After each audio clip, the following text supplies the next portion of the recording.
Oh, hey Chris, how was the colonoscopy? Oh, brutal, man. I don't know, something snapped off and it's just hurting. Yikes. Sorry about that. Hey, you know how some dogs sort of look like their owners? What if case makers share the same traits as their cases? That's ridiculous. No, it kind of works, right? I mean, because like the Pure Base 600 is cool, right? And you're arguably cool, right? The case is super quiet, and you've always been on the soft-spoken side. Yes. See, it's totally true. Actually, there's one more thing we have in common. What's that? Well, after the colonoscopy, I think I also support a 360mm radiator. Does that like include push-pull or?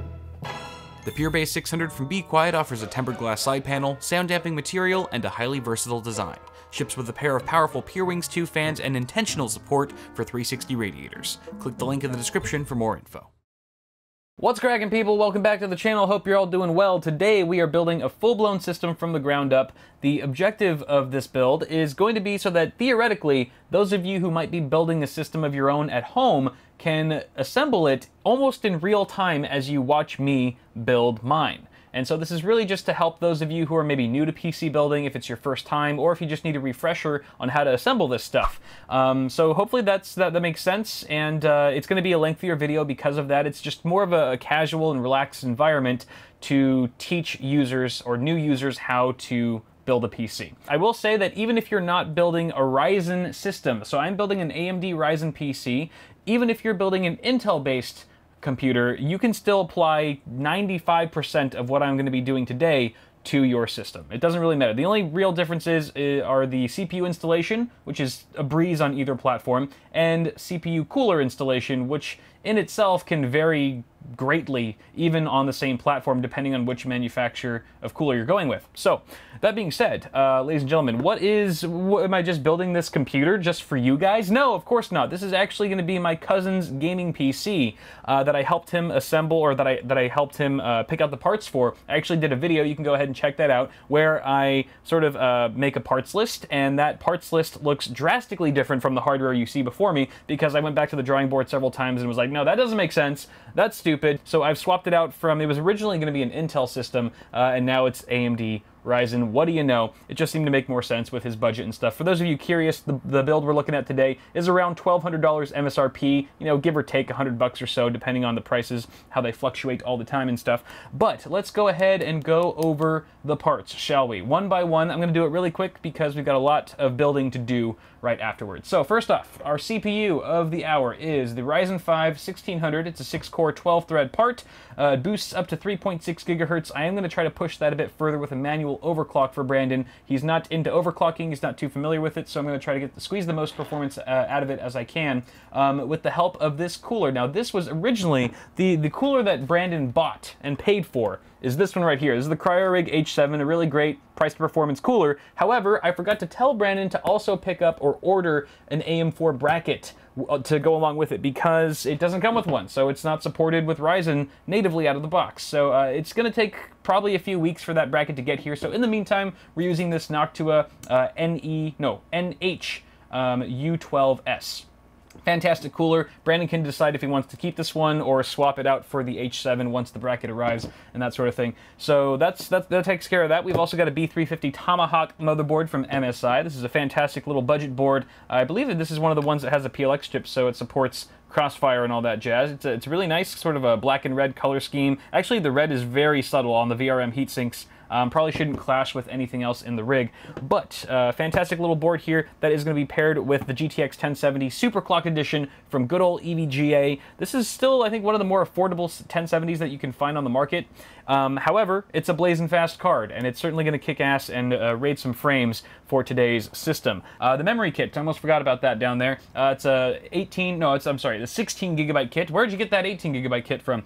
16 gig kit of G.Skill Ripjaws 5, DDR4 at 3000 megahertz. I am also going to try to overclock that to 3200, as that does help Ryzen in gaming performance some. Hopefully the B350 Tomahawk here is able to handle that. Our storage configuration consists of 2 drives, the first of which being a 250 gig WD Blue. That's actually an SSD, not a mechanical hard drive like you might have thought at first. Yeah, WD makes freaking SSDs now, and they actually call them the same name as their mechanical drives, which is super confusing, but nonetheless, this should be a pretty sweet SSD. I've never used it before personally, or tested it, so hopefully it works and it's fast enough. And we've got a 1 terabyte WD Black mechanical hard drive for his for all the games and stuff. Obviously, the heavy storage needs media, that sort of thing. I should mention that we are installing Windows 10 64-bit on that SSD as well. We've got the Seasonic G Series 650 watt power supply. This is a modular unit and 80 plus gold certified, yo. So incredibly power efficient. And it's also, what was I gonna say? It's a Seasonic. Seasonic is a great power supply brand. They are very reputable. So hopefully this one will handle this this particular system just fine. And then finally, our case of the hour is the NZXT S340 Elite in white. I gave Brandon a couple options. He really wanted a white case, so I gave him this one along with like 3 or 4 other popular white cases. And this is the one he came out with. Was like, this is the one, this one right here. And I completely agree. I love this case myself. I've built a couple systems in it already. It's got a beautiful tempered glass side panel. It's got radiator support at the front in case he wants to upgrade the cooling solution later down the line. And it's just a really nice chassis for not too much money. And then finally, just to give ourselves a little bit of an aesthetic bump for the rig, I have included some Fantex white sleeved extension cables to make things look nice and pretty. Oh, there's one more thing. As a thank you to Brandon for letting me build his rig and film it on the channel, I am throwing in, free of charge, an NZXT Hue Plus RGB LED unit, which is probably the biggest, baddest, most awesome RGB accessory you can add to a system here in 2017. So that's going to definitely spice things up and add some bling. Definitely going to give us a bling factor for today's build. But those are all the parts, ladies and gentlemen. So I'm done rambling. I'm going to go ahead and start building. So if you guys, those of you who are building your own systems at home right now, what I'm going to suggest is that you grab your CPU, aka your desktop processor, and your main board or your motherboard, because that's generally where I like to start in a given build. So let's start there. All right, y'all. So you can see that I've taken the CPU somewhat out of its packaging. You want to make sure not to touch it unless you absolutely have to. So it's still sort of in a little box for now. But I've also removed the motherboard from its anti-static sleeve.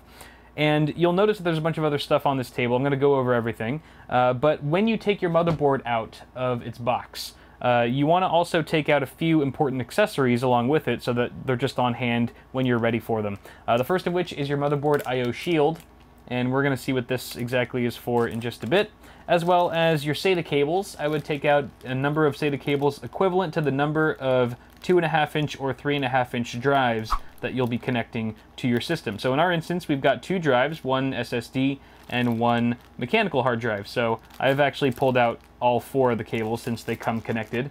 But you can take those out as well. And then your motherboard manual. So this is the Tomahawk manual. You might need to consult it at some point. And then the other stuff on here, these are just sort of like tools that I use when building a computer. The only one you absolutely need, well, let me get the CPU out of here. That's not a tool, really. So we've got the one you really need is a screwdriver. You need a Phillips head screwdriver. This is a number 2 Phillips head screwdriver. Any sort of length will do, but I generally prefer a slightly longer one. Woohoo! Just to makes it a little bit easy when screwing in screws and stuff. But magnetic tip also helps a lot. Not required, but definitely appreciated. Makes things a bit easier. And then we've also got some cable management accessories here. So zip ties. Generally, there's at least one or 2 components in your build that will come with zip ties, but they're usually very few of them, and they're not like the right length, or they're too cheap and stuff like that. So I have my own on hand. Again, this is not necessary, just kind of creates a cleaner build for the cable management part. And then I've got some Velcro ties in case I need them. And then, of course, some wire cutters to cut the zip ties and stuff. A pair of scissors also works just as fine. Don't use a knife, that could be dangerous. So those are the things that we are going to be using for this build. And on that note, we can actually install our CPU. All right, so here's a close-up look at our CPU socket. And this is basically where the CPU gets physically mounted or inserted on the motherboard. And this one in particular is the AM4 socket. AM4 is only compatible with AMD Ryzen CPUs, at least at the time of filming. So don't bother putting in a non-Ryzen AMD chip or an Intel chip, God forbid. Bad things will happen if you do. So just stick to Ryzen for AM4 and you'll be good to go. So if you are building an Intel rig right now, I would suggest going to some sort of tutorial. Maybe I'll link one. I'll put a card somewhere if I can find a good tutorial on how to do that on the Intel platform. But for ZIF sockets for Ryzen, it's really quite simple. All you do is lift up this bar here. There's a little bar that's got a little latch. You kind of got to push it to the side a little bit and then lift it up like so. And then get your CPU out. I will remind you guys not to leave any fingerprints on your CPU, particularly on the top. You don't want to touch this top heat spreader here. That's a no-no. You want to grab it from the sides. So here's the CPU, all right? You can grab the edges. Edges are fine. Also, do not touch the golden contacts, the golden pins, I should say, on the bottom. All right, that's a no-no as well. That's very important. You want to keep that as clean as possible. The way you want to do this now is you want to take note of the golden triangle. There's a golden triangle on one of the corners of the CPU. And you want to match that with the small, tiny-ass triangle in the corner of the socket. You can see there's a tiny little corner, or I'm sorry, yeah, a little arrow right in the corner there. That's going to match up with the gold arrow on your CPU. So the way you want to do this is grab it with one hand, one finger on each side. I use my thumb and my index, and you just go straight down into the socket. You'll notice that the pins, you have pins on the bottom and you have pin holes in the socket. So obviously you're going to be slotting all those pins into all those holes, and it should just drop down. It should feel snug. It should feel like it's in there. And you can give it a little wiggle to make sure that it's fully down. Looks good. And then you take the lever and you just push it back to where it was. There will be a little bit of pressure. Don't let it scare you though. And once the lever locks back into place, voila, you've just installed a CPU. Now some CPUs, including the one that we're using today, come included with a stock cooler.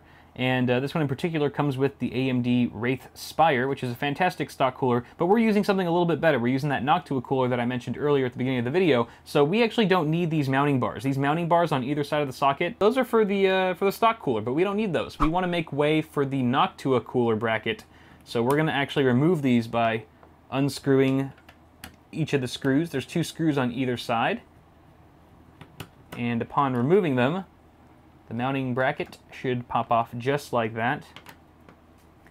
Do the same thing for the other side.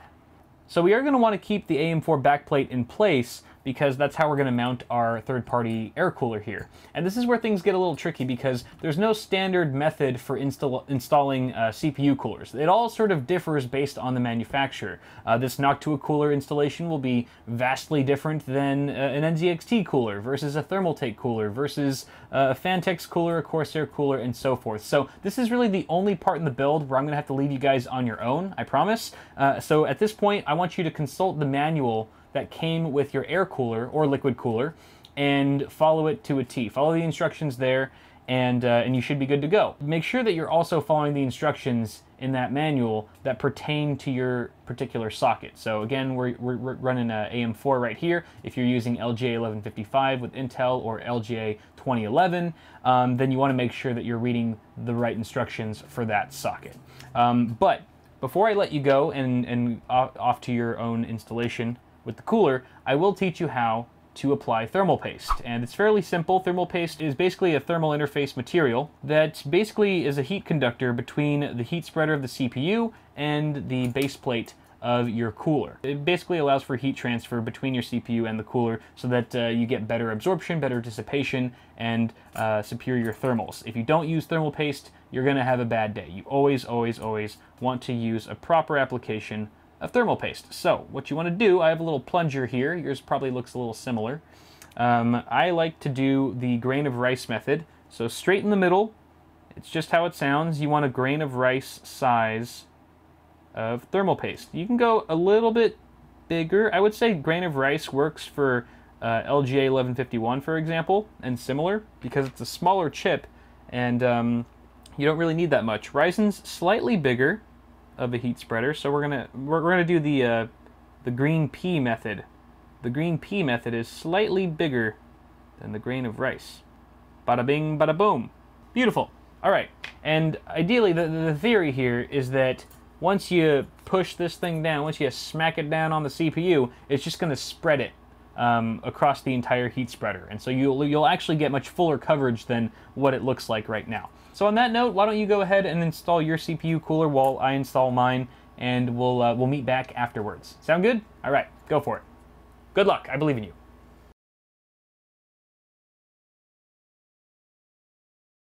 All right, moving on to the memory. So installing the memory is one of the easier parts about building a PC, but there are a couple things to be aware of. The first of which is that you have these 4 DIMM slots. At least on this motherboard, there are 4 DIMM slots that you would actually populate, and they can actually be covered or blocked if you have too big of an air CPU cooler.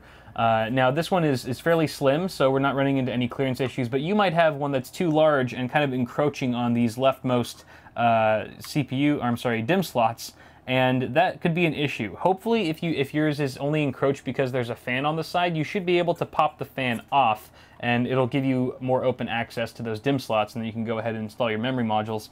But if you are just running into some issues and there's no way around it, it's possible that you've just got some incompatible RAM that is just too tall. The heat spreaders on the RAM, which is the black enclosure that you see here, for example, is just too tall for the model of CPU cooler that you've purchased. You might want to look into that online, do some research to make sure that it is incompatible before you send things back and stuff, but that can occur from time to time.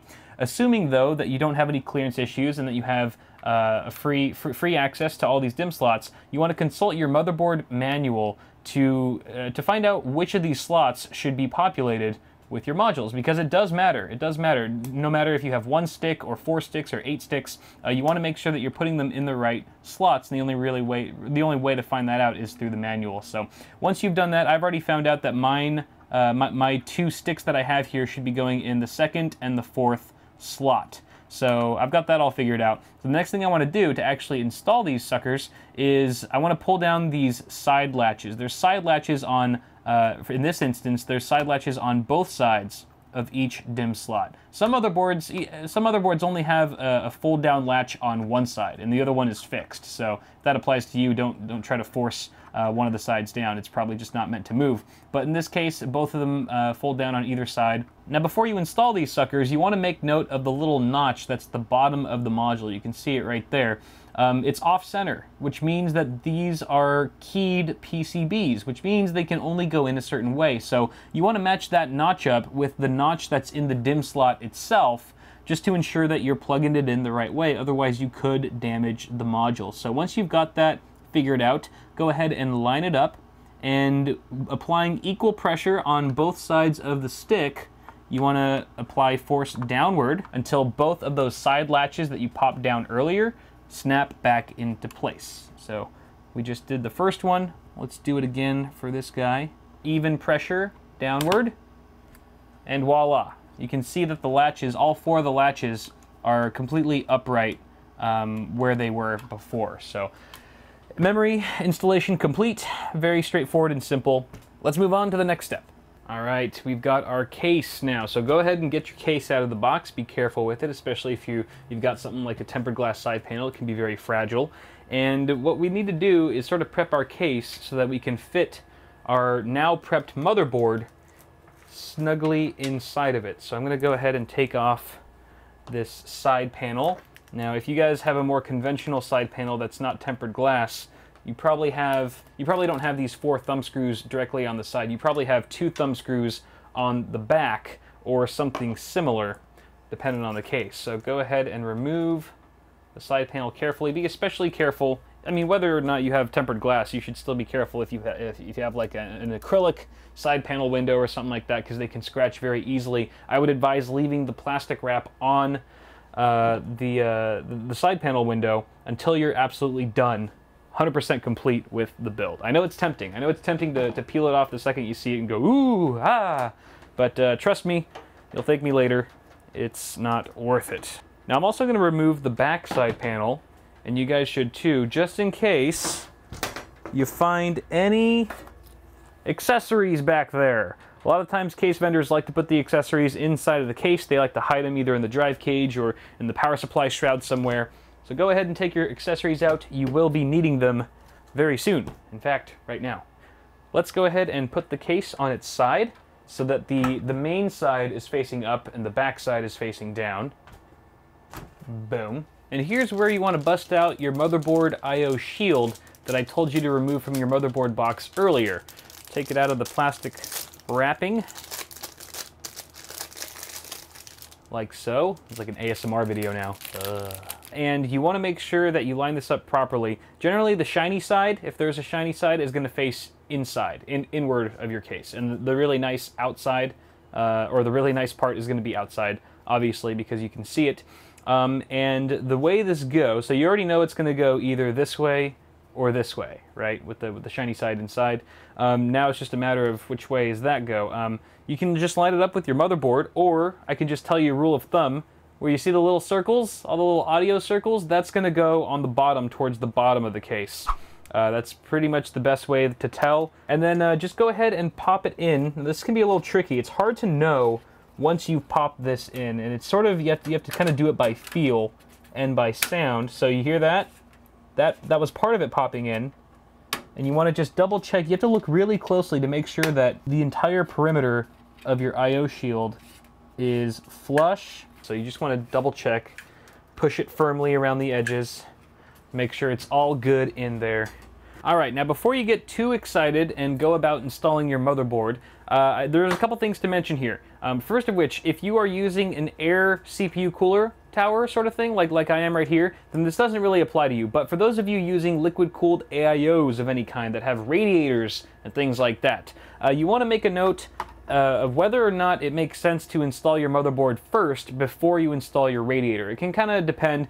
For the most part, I would say the rule of thumb is you install your motherboard first and then your radiator, but there are some instances where the reverse is true and makes more sense for that particular configuration. So you just want to sort of think it through. If you're not sure, maybe just look up in certain manuals to see what they suggest, or if it's not there, look online, but that is something to point out. The other important thing to note before you install your motherboard is that you have your motherboard standoffs installed. Now, NZXT has already done us the solid of pre-installing these, and these are these little metal pegs that are sticking out of the motherboard tray that give your motherboard a little bit of lift. It kind of prevents the trace layouts on the back of your motherboard making contact with the steel surface of the case itself to prevent any sort of shortages and things like that. So it's very important that you have these in place. Again, NZXT's already put them here, and if you're lucky, you'll actually get one in the middle, a peg in the middle that's it's got a little bit of a tit on it, a little bit of a lift off. It's a little bit taller than the other ones. It looks a little different than the other guys, and that's just so that you can have something to latch onto. There's obviously a hole in the middle of your motherboard that will latch onto that middle peg when you're putting it into place, and just sort of lock it and freeze it so that it's easier to work with and more stable. It's not moving around and stuff. It's really nice to have one of those, but if you don't, no worries, you can still get by. Now, the other thing to be aware of is that not all standoffs should be in the same place for every situation. For example, these are in the ATX configuration for ATX motherboards, which I in fact have right now. So that's good. So I don't need to change anything here. But let's say you were building for some reason with a micro ATX motherboard and you needed to rearrange the standoffs to accommodate that particular form factor. You can either look in your case manual, or if it's not there, it could be etched directly onto the motherboard tray, where here it says, micro ATX, ATX, ITX, and it gives you sort of a legend, and you can figure out where the standoffs go for that particular form factor board. Now then, we can go ahead and mount our motherboard now that that's all out of the way. And I like to grab the motherboard by either side. I really try my best not to grab it by the CPU cooler. That's a bad habit of mine, I know, I need to stop. And then I just sort of just push it in there, just gently. I like to look at the back of the motherboard, or behind the case, so I can align the I/O, the rear I/O, with the I/O shield. And then if all goes well, the middle peg, the lifted peg, will latch on, and voila. The motherboard's not installed yet. Don't put the case upright. It'll just probably fall out and something will break. We still need to screw it down. So we've got some screws here. You're going to want to get the accessories out that came with your case, with your chassis, and then with your hopefully metallic tip screwdriver. This is where the metallic tip really comes in handy. You're just going to go ahead and screw those down. I should mention, when you're installing the standoffs underneath, you want to make sure to tighten them, but you don't want to over tighten them because they can strip and then they'll just like do the infinite spin, and that's not good because then these screws won't really go in at all. And then likewise, when you're screwing in these screws, you want to make them snug, but not too snug. Again, because you could strip them, and if you over tighten them, then when you remove them, you might actually pull out a standoff, or the standoff might come along with it, and that can be a pain sometimes to work around that. So you can expect with a standard ATX motherboard that you have to input about 8 or 9 of these screws. We only have to do 8 because the middle standoff is a raised one, but if yours is not raised and it looks like all the other ones, then you will have to put a 9th screw right there. And voila, now we can say our motherboard is properly installed. We can put the case up if we wanted to, which we're going to actually need to do now to install the power supply. Alright, so I've got my power supply here, and sure enough, it is partially modular, which means you have some of the essentials that are just hardwired into the power supply, and the accessories, or the peripheral cables, if you will, are separate. So you could plug these in as you see fit, depending on what devices you want connected, which is really nice. Helps clean up cable management a bit, because you're only connecting the cables that you need, instead of everything and trying to find a place for the ones that you aren't using. So I've kind of already figured out which ones I need. The ones that are connected are the standard essentials that most people will be using anyway, which is your 24-pin ATX. This goes to your motherboard directly, as does the 8-pin EPS. This is the CPU connector. And then we've also got one for PCI Express. This is for your video card. We've actually got 2 8-pin connectors. These are 6+2 pin design. You can see that they kind of split off, and this is going to be plenty for our video card, so we don't need to add additional PCIe cables to this guy. What we do need are our peripheral cables. So we need some SATA cables here, both for our 2 drives. We do have an SSD and a mechanical hard drive that are SATA. They use SATA connectors, so we're going to need to power them with this SATA plug. You can see that there's actually 1, 2, 3, 4 SATA connectors on this one cable. So hopefully if we wire things properly, and this cable is long enough, we'll be able to wire both of those hard drives with one cable. 2 birds with 1 stone, so to speak. And then we've got 1 more of those. This is another SATA cable, exactly the same as SATA power, that is actually a little bit shorter, and there's only 2 connectors on this one, and this is going to be going to our NZXT Hue Plus. You may have other SATA-enabled devices that need to be powered, such as, let's say, a built-in fan controller into your case. Or there's Molex as well. Molex is a completely different plug that did come included. We do have some Molex cables included with this power supply, but we don't have any Molex devices that are in this system, so we don't need to use those. The other thing is, with the matter of which way do you want to install the power supply, I generally say face down, especially with cases now having ventilation slots at the bottom with dust filters, as this one does. If your case does not have any sort of ventilation at the bottom here where the power supply mount is, then I would say flip it up top. Otherwise, I would go to the bottom. Now, this is a bit of a unique layout. Actually, there's plenty of cases that do this, but the S340 Elite actually has this bracket on the back with removable thumb screws, which you still, for some reason, need a screwdriver to remove. That's silly. And this is what you want to attach to the power supply first before you install it.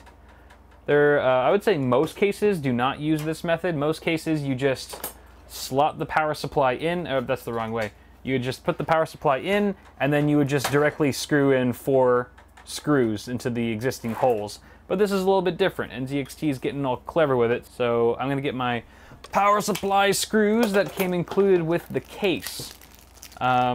I think you might also get some screws that come with your power supply, but more often than not, they're going to come with your case. So we're just going to mount this guy on here. Alrighty. Okay, now then, before we install the power supply, I'm going to connect all the cables that I need right now, because it's a lot easier that way to connect them outside of the case than it is to try to finagle them inside once the power supply is already installed. First SATA cable, and you want to make sure that you're plugging it in. It's all labeled, so it says PCIe, that's for our graphics cards, the CPU, obviously, and then peripheral IDE/SATA, which is what we want. That's the one we want right there. So you can just pop that sucker in and do the same thing for our other one. Boom. Okie dokie. So then now, what I like to do is sort of group the cables together and push them through the back side of the power supply mounting area and just slot it in like that and screw her down. Now some cases will have you mount the power supply from behind the motherboard tray this way.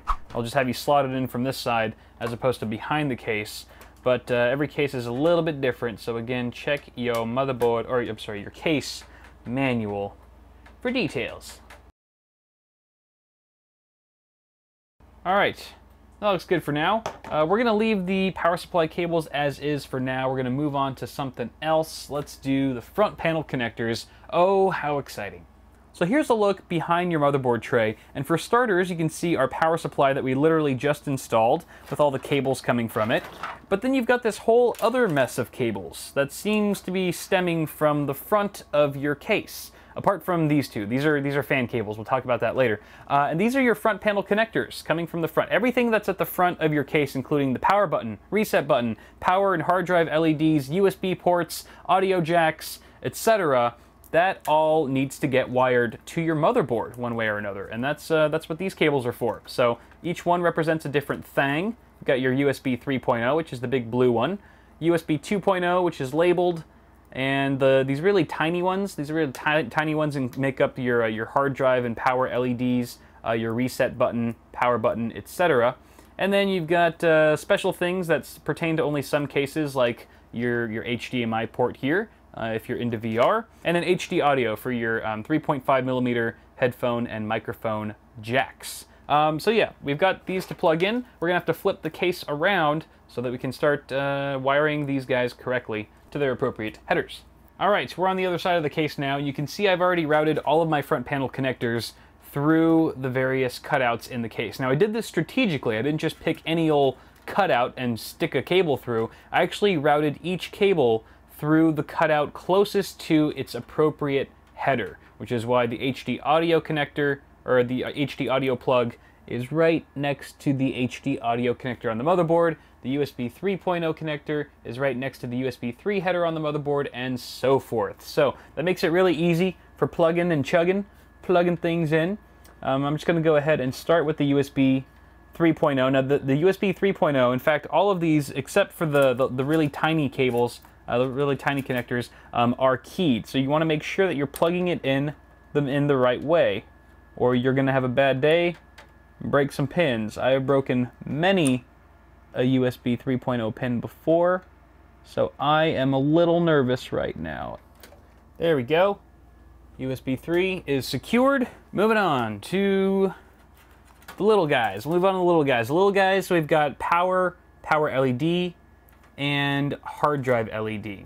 The common one that's missing here that the S340 Elite does not have is the reset button, but that's okay. We're gonna locate it on the motherboard. It's right here for this particular board. You're gonna have to look it up in your motherboard manual. Each board's different as to where these little guys go. Actually, sometimes it's printed. Oftentimes it'll be printed somewhere on the motherboard telling you where the pins go, and in this case we do see that. Power switch is plus and minus that way. If you're not sure which way is plus or minus on the switches, I believe it's the you'll see a little arrow indicating plus, the positive. Side with the no arrow is the ground, and then we've got the hard drive LED, which is right there on the bottom. Underneath, this could be a pain. There we go. All right, little bastards are all plugged in. We can move on to our USB 2.0, which is right next door. This is also keyed, as I mentioned. And if one of these pins snaps off on any of these headers, you're pretty screwed. Oh, also, by the way, for the USB 3.0, I should have mentioned this earlier, I'm sorry. If your motherboard has 2 of those ports, it looks like you could plug it in either or. See how this one also has a USB 3 port down there? They are effectively identical, so it really doesn't matter which one you plug it into, just whichever one is more convenient or what have you. And then this is the HD audio. There she blows. There she blows. Front panel connectors are installed, ladies and gentlemen. Let's go ahead and do the fans next. I like to start with the little wires first, and then we can work our way up to the big kahunas, like our 24-pin ATX and PCIe after we install the video card and stuff. So, fans. All right. Fans, actually, we don't even have to cut right here. You'll notice that there are no fans at the front of the case, which is kind of odd, and that's by design because NZXT is expecting the user to install an AIO at the front of the case, which comes already with fans. So, since we're not using an AIO, we're using a air cooler, not a liquid cooler, we are going to install 2 additional fans for my cousin. So I've got actually 2 NZXT fans. These are from my my other NZXT case. These are 120 millimeters. They're exactly identical as the existing fans in the case. So we're going to install them at the front as intakes. And to do that, we first have to pop off the front panel of this case. You just pull it like that. Not every case will have the front panel pop off so easily. Some of them have latches that need to be undone and so forth. So let's just install these guys. There's a little cable cut out here. Can you guys even see what I'm doing? Yeah, you can. Where my fan screws at.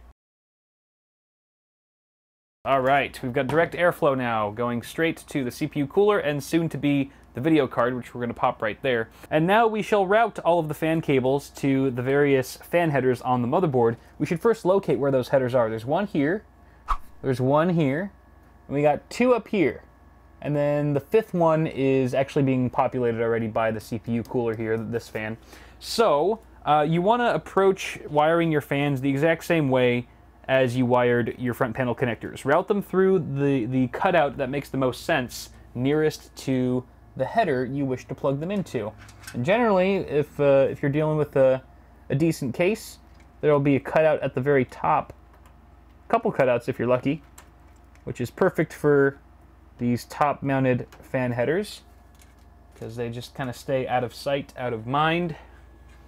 And this bottom one here, I think I'm going to connect the back fan because it seems the closest. Sorry, I know you guys can't see anything because my fat fingers are in the way. There's really no other way to do this though. Okie dokie, fans are plugged in.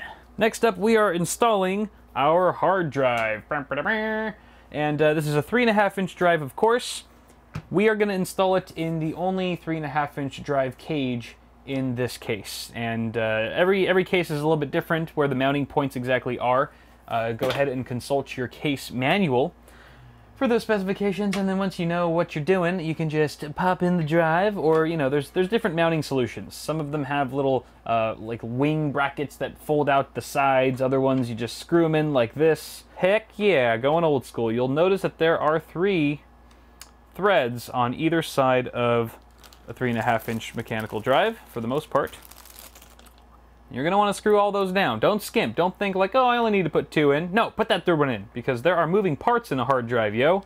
And those moving parts, like a needle and a platter and a little green man. There's a little green man in every hard drive. No, there's really not. And if your hard drive's not mounted properly and securely in your case, then all those moving parts can end up making lots of vibration and noise, which is quite unsettling.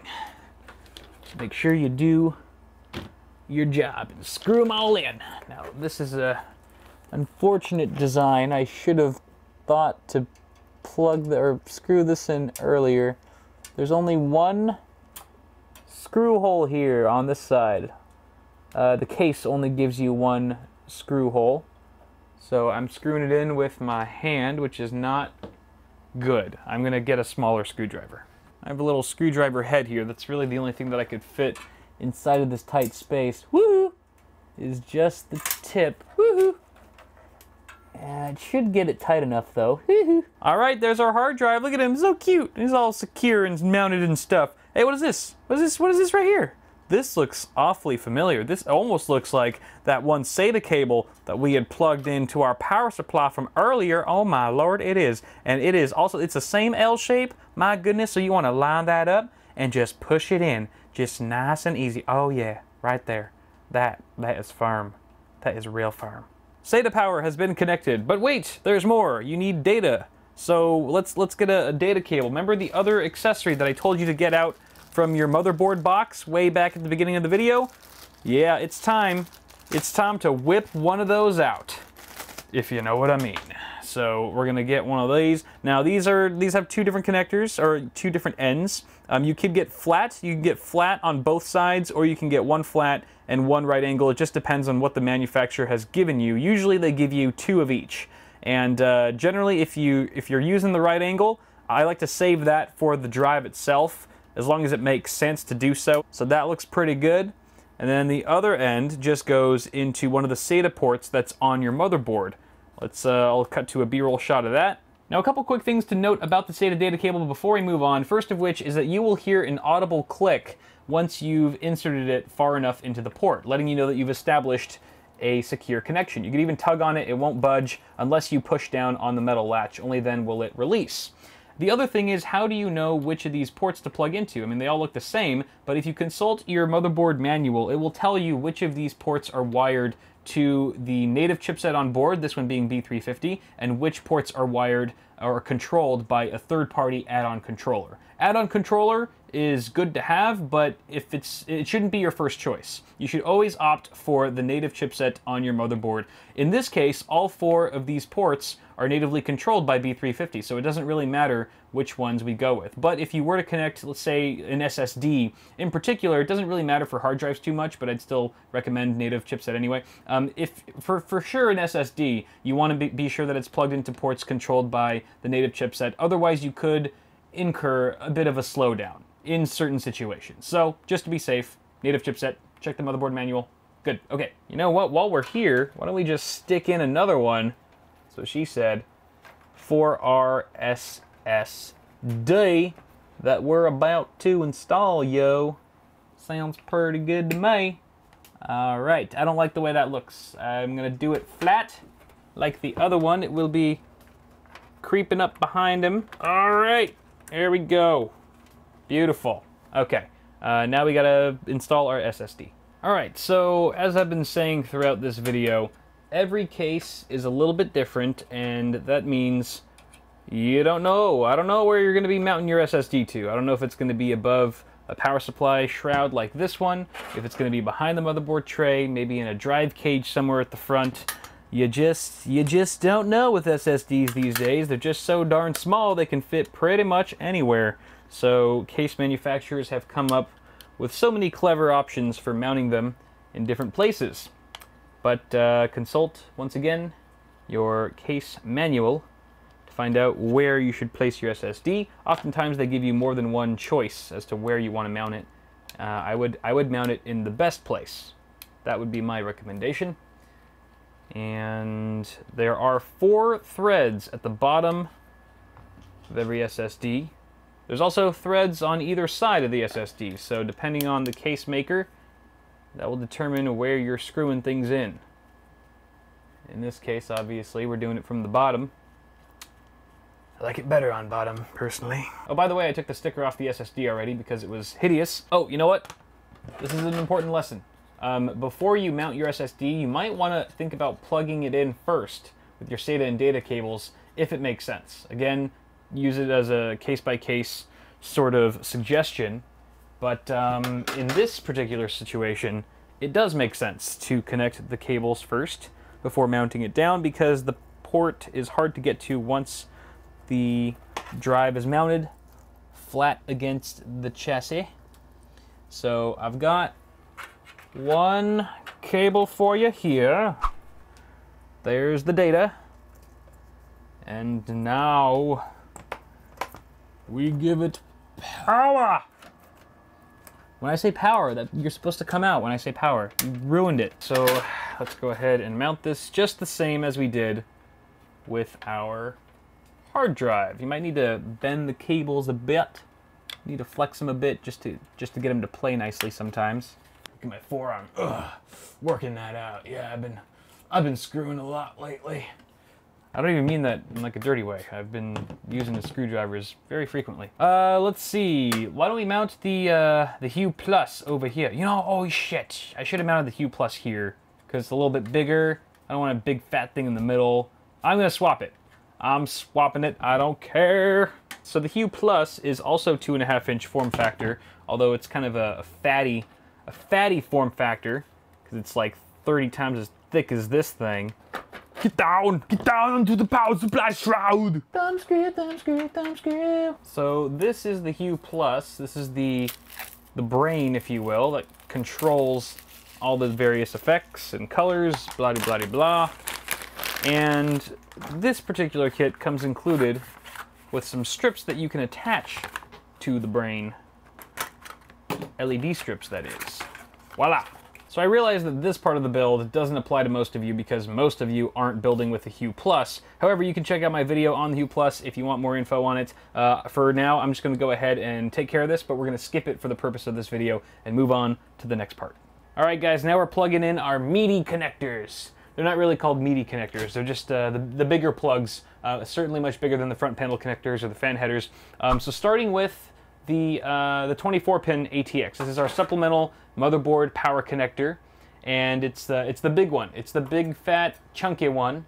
It's hard to miss. 24 pins, if you want to count them, just to be sure. And you'll notice that there's a clip on one side and no clip on the other. All right. Remember that clip, because there'll be a little edge sticking out, a little latch on one side of the connector, so the clip will go on that side. So yes, these are keyed. They will only go in that one way. Sorry, my hands are in the way. Oh boy. Boom. All right, it's plugged in. Next up, we've got our 8-pin CPU connector, and this looks like 2 cables, but it's actually just one, and it splits off into 2. The end that splits off into 2 is the part you want to plug into your motherboard. Sometimes when it's split, you'll actually have a little mechanism to lock the 2 halves into place so they stay together, like so. And then the header on the motherboard that you plug this into is typically located in the top left corner, right there.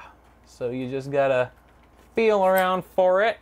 This port here can be a pain, especially if you don't have much room. And hopefully I remember to put an annotation when I was talking about installing water cooling radiators that sometimes it's best to install your power supply first and then your motherboard, and then plug in this gosh darn cable before you install your radiator, because sometimes the radiator, if you're mounting it at the top of the case, can easily block your 8-pin cable. That's good though. There's a cutout at the top of the case, fortunately. Thank you, NZXT, for that. Just route it right through. Oh, there's our LED strip falling down. And then bam! Next up, we've got our PCIe extensions for our graphics card, but we don't have a graphics card installed yet, so we should do that first. All right, and moving on to our last component for today, which is the graphics card. Woo! We made it. Very exciting stuff, and this is a really straightforward installation. The first thing you want to do is consult your motherboard manual and find out which of these PCIe by 16 slots you should be populating. Typically, it's the top slot, but you want to check the manual just to be safe. And what you want to do first is lower the latch that's at the end of the slot you wish to populate. And then once you do that, actually kind of opens it up for access. And then you need to remove some expansion slots. And the number of expansion slots you need to remove depends on how wide your card slot width is. So this is a 2-slot card. You can see it's got 2 rows, 2 of these little rows here. You can look up the specs, the official specs on the manufacturer's website just to be safe. So you're going to remove, since we have a 2-slot card here, we need to remove 2 expansion slots. The first one being the one that's just adjacent to the slot itself. And then since we're going to need room below that, we have to remove the expansion slot beneath that first one. So very simple process here. You're going to want to undo the thumb screws. In the S340 Elite here, there's actually like a second panel, or there's like a big panel that you have to remove first in order to access the thumb screws. So I'm going to go ahead and do that first. Most cases don't have this, so that's one less little step you have to worry about. All right, so that panel's gone, and then you just remove the 2 thumb screws that you need to access their expansion slots there.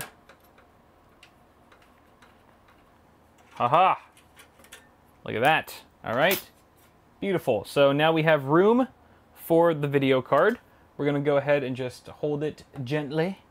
And you want to just sort of line it up with the slot. And you'll see that there's actually a notch. You'll see there's a notch in the video card connector. And that should line up with a notch in the motherboard slot.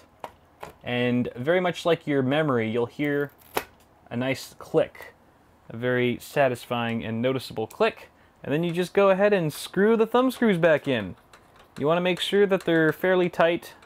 You don't want to over tighten, but make them snug. Mount this plate back on. And finally, you want to connect your PCIe connector. Very, very similar in how we connected our 8-pin EPS CPU connector and our 24-pin. It is keyed. There's a clip on one side and also a latch on one side of the connector of the video card itself. You want to line those up. And if you're rocking a similar plug like this where it's a 6+2 design, then you want to make sure that those are sort of connected. There's a little bit of a ledge at the bottom, at the base of the plug itself, and you want to make sure that that is flush before you plug it in. If you do it all correctly, it'll go in like so. And then you want to route this obviously through the best possible grommet. You could route it through this right here, this sort of sidebar, at least for the S340, or it could go down below into the basement, but I kind of like it behind. It just makes it a little bit more discreet. It's all a matter of preference on how you like the look. Okay, and then obviously you always want to make sure that all the plastic wrap that comes on your fresh products is removed before operation. You don't want any of this stuff getting too hot. These computer parts can get really toasty. You don't want melted plastic in your rig. All right, I think that's good. I think we're good. I think on that note, we just got to take care of some cable management, which is on the back side, and we will be completely done with my cousin's PC. And hopefully you'll be done with yours too. So where do you even begin with something like this? This is pretty intimidating if it's your first time or you're not too familiar with how to do this, but it really is quite straightforward. And honestly guys, I've done, this is sort of an old video, but I have a in-depth video on cable management. So you can go check that out for even more detail than I'm going to give here. This is going to be more high level. But essentially you have to see at first what you have to work with in your case. So this one in particular has a huge basement. There's just like this huge enclosure that goes over the power supply and the drive cage, and you could just stash a bunch of cables down here and it wouldn't be visible on the other side whatsoever, which is your beauty side. You want that side to look nice. This side, more or less, it doesn't matter as much. It's kind of a personal preference thing. But for me, since I have this nice basement to work with, I am going to be taking advantage of that and stuffing a lot of cables in there, being a little bit lazy, but hey, if it's there for a reason, I'm going to use it. Now, for those of you who don't have a nice big basement to stash a bunch of cables in, you probably just have to do it the old school way and sort of tie down. You have to group together cables. All right, you have to find out what makes sense when you bunch them up.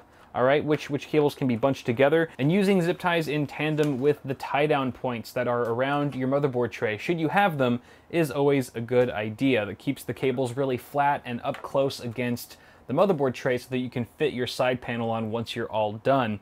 The other thing that this case has that not many do are these little cable clasps. This is not actually very common on most cases these days, but it is very handy. I'm going to be using these as well to aid in my cable quest. You obviously want to make sure to connect your extensions, all the extensions that you've used, to their appropriate cables coming from the power supply, otherwise your components won't work. So fortunately, thanks to NZXT's brilliant cable clasps here, I don't really need to use many zip ties at all, but I will use it for our 8-pin CPU connector here, since it's sort of off in right field. Once you're done with your zip tie, you can go ahead and snip it off with your wire cutters or scissors, whichever one. And we didn't even have to use any Velcro straps because just the cable management in this case is super boss. But there you guys have it. There's cable management, pretty much done. Again, like 90% of this was just shoving stuff into the basement. but hey, it works, and it's not too difficult to redo or rewire things or service it in there if we absolutely need to. But hey, holy crap, our build is done. That's a horrible angle. Let me go ahead and change things up for you so you can see what it looks like all powered on. Alright guys, so I discovered the audio clip for this outro was actually corrupted after I sent the rig home with my cousins, so I gotta do this lame voiceover while you watch me turn the system on for the first time, but technical catastrophes aside, the build was a success. The rig posted just fine and seems to be in healthy working condition, so hopefully those of you building at home find yourselves in the same boat, and you're now ready for Windows installation or whatever operating system you choose to go with. I'm sorry if this video didn't have the same amount of polish as some of my other content, because it was just really long and kind of difficult to edit, but I hope it helped you along with your own build and leaves you with a new sense of confidence and appreciation when assembling a PC. So if you enjoyed the video, don't forget to toss me a like on it before you go, and feel free to subscribe to the channel for more tech stuff on the way. Have a good one, guys. Thanks so much for watching, and I'll see y'all in the next one.